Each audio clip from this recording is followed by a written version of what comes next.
Hi, today I'm going to be teaching you how to properly clean a behind the ear or BTE hearing aid.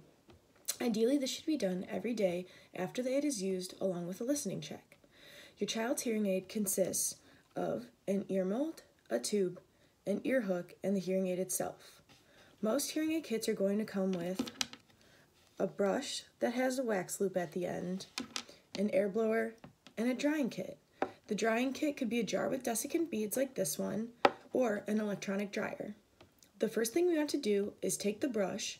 This can be a brush from your care kit or a soft new toothbrush, and brush over the microphones and the outside of the hearing aid.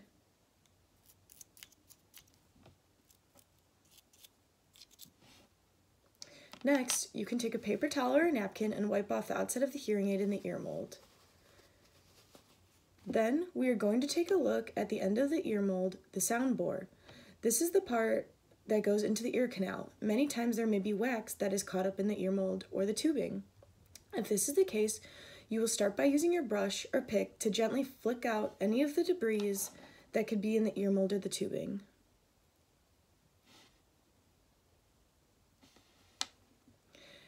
If the wax is further in the tube than you can reach, you should disconnect the tubing from the ear hook by pinching the tubing and pull. Next, you can use the air blower to puff air through the tubing, blowing out the debris. Another option to clean the ear mold and tubing, if they are really dirty, is to soak in warm water and a little dish soap. If you choose to do this, make sure you're only cleaning the tubing and the ear mold. It is very important that the ear hook does not get wet. Then make sure the tubing and ear mold are completely dry before connecting it back to the ear hook. Use the blower to puff through the tube to ensure it's dry.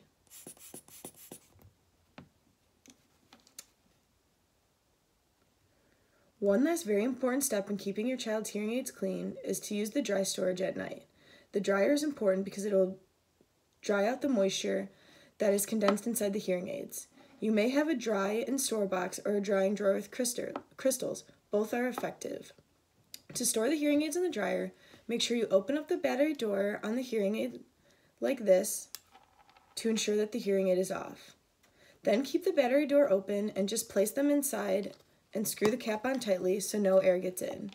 If you have a drying drawer, it works because of a pad of desiccant crystals inside the jar, like what you see inside vitamin jars or new shoes.